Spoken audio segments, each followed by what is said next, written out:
Wa'lam dan ketahuilah anna su'ala 'anil mushkilati ardu maradil qalbi ila tabib.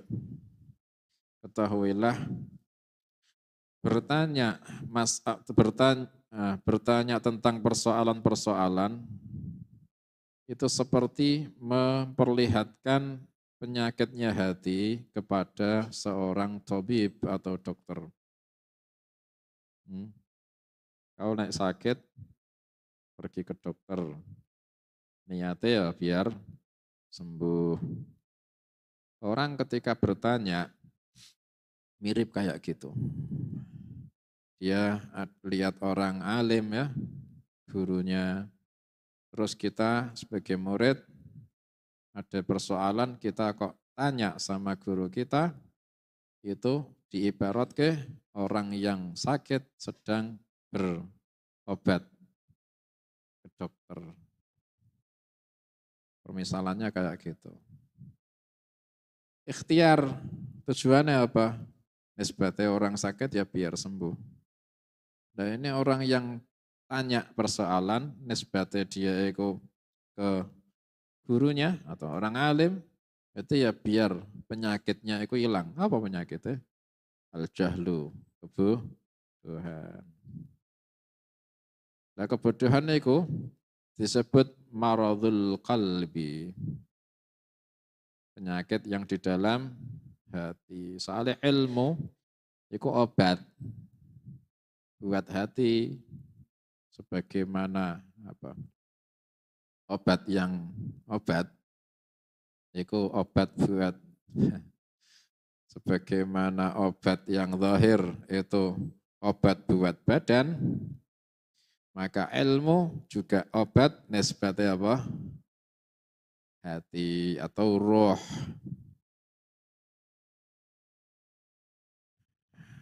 Kalau minum obat itu ikhtiar untuk sembuh, ta'allum adalah ikhtiar untuk menyembuhkan penyakit, yaitu penyakitnya hati atau penyakitnya roh.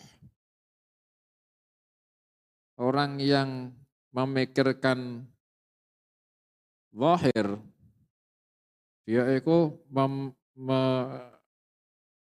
fokuskan kualitas dirinya itu dengan sehatnya. Sehat, makanannya Masya Allah, 4 sehat 5 sempurna. Kalori ini lo dihitung, wah saking Masya Allah ya. Kualitas dia. Tapi nisbatnya orang yang memikirkan kualitas ruh, itu yang dipikirkan itu kualitas roh itu ilmu. Kualitasnya dia itu akan berpengaruh di dalam ma'rifatnya. Akhirnya juga ibadahnya lo beda. Ibadahnya yang zahir maupun yang batin. Itu. Wal jawabu lahu sa'yun li islahi maradih. Kemudian kalau orang alim itu menjawab pertanyaannya si penanya atau muridnya, itu sama seperti dokter sedang mengobati penyakitnya orang yang sakit.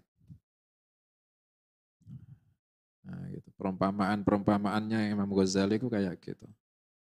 Wa'alam annal jahilin al-marudha qulubuhum. Ketahuilah orang-orang bodoh itu adalah orang yang sakit di dalam hatinya.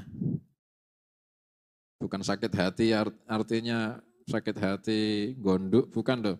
Penyakit hati maksudnya. Iku al-jahlu. Bukan penyakit hati juga liver ya bukan. Ini bukan organ tubuh yang itu bukan. Ini roh. Roh.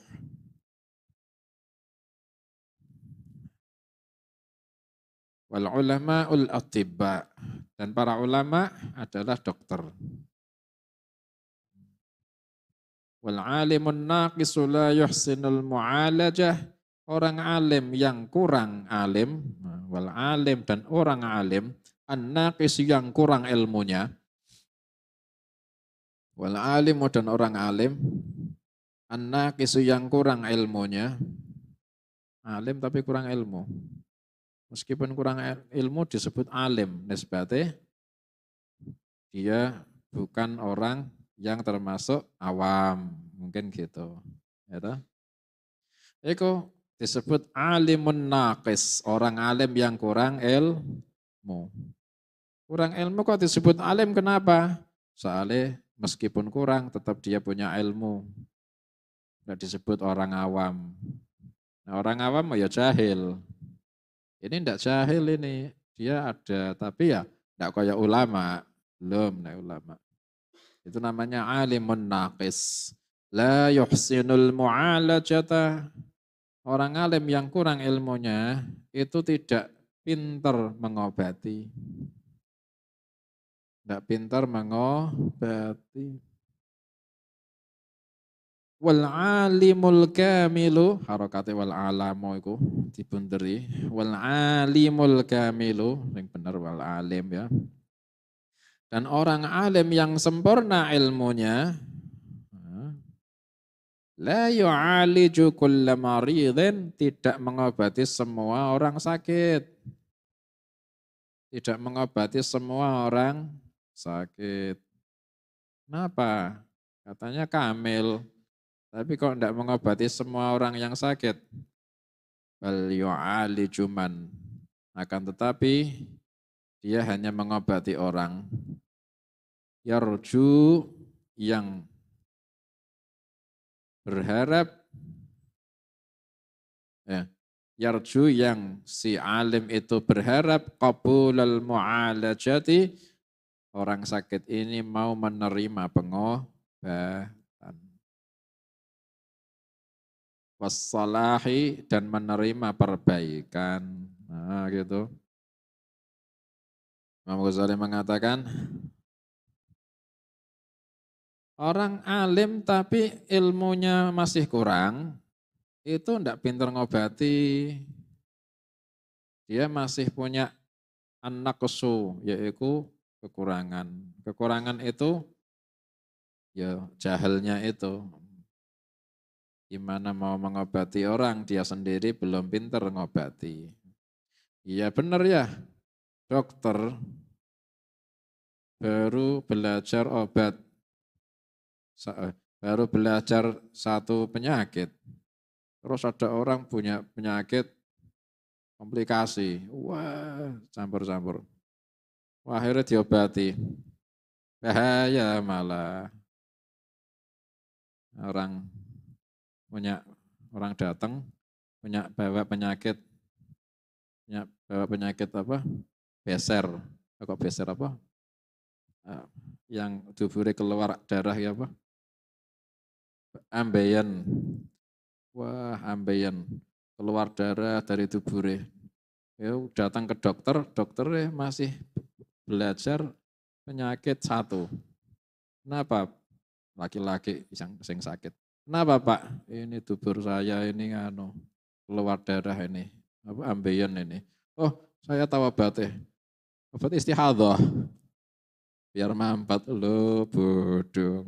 Malah diambil ke obat istihadhah, dipakai perempuan keluar darah terus-terusan. Ya Allah. Ya tidak betul. Bahaya, orang yang belum pintar malah dokter yang belum pintar ngobati, malah bahaya.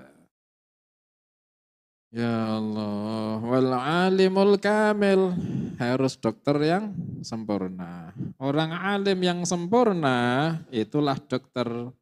Bisa ngobati semua penyakit? Bisa, mau pinter. Tapi la yu'aliju kulla marid. Tapi tidak mau mengobati semua orang sakit. Bukannya tidak bisa, tapi tidak mau. Semua orang sakit diobati semuanya, tidak mau semua. Tak pilih-pilih. Kenapa? Bal yu'aliju man yarju qabulal mu'alajati wassalah. Akan tetapi orang alim yang kamil hanya mau mengobati orang yang diharapkan bisa mau menerima pengobatan dan perbaikan. Ini orang mau diobati ini, kesini dah. Yang ini tidak mau, ya tidak usah. buang waktu. Yang ini bisa menerima islah di bengkel no. Yang ini ndak bisa, ini ndak usah. Bukan ndak bisa, tapi melihat orangnya. Ndak percuma dikasih obat ndak mau sembuh. Ya nggak diminum itu obatnya. Kalau ndak mau sembuh ya kan. Ini pilnya diminum. Ini obatnya diminum sampai dibungkus di plastik sampai lama isek utuh diminum sama sekali. Iya, ngapain diobati kan gitu. Nah, itu nisbatnya orang alim itu kayak gitu. Hubungannya sama muridnya apa tadi?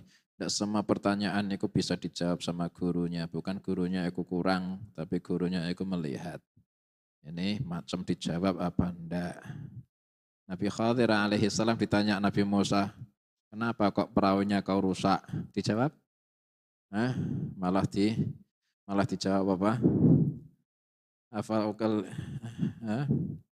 wala hal takhrik. Nabi Musa malah jawab apa?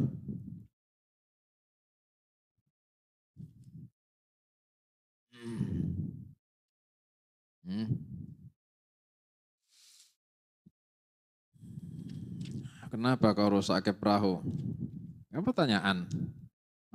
Nabi Khadir jawabnya apa? Alam aqul innaka lan tastati'a ma'iya sabara. Bukankah sudah tak bilang kau tidak akan bisa sabar? Bukannya Nabi Khadir tidak ngerti kenapa nggak bisa jawab. Bukan karena tidak bisa jawab.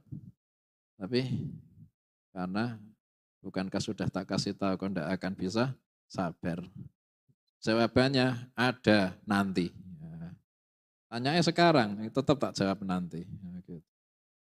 Orang alim punya hikmah. Jadi kita harus husnudzon, wallahu alam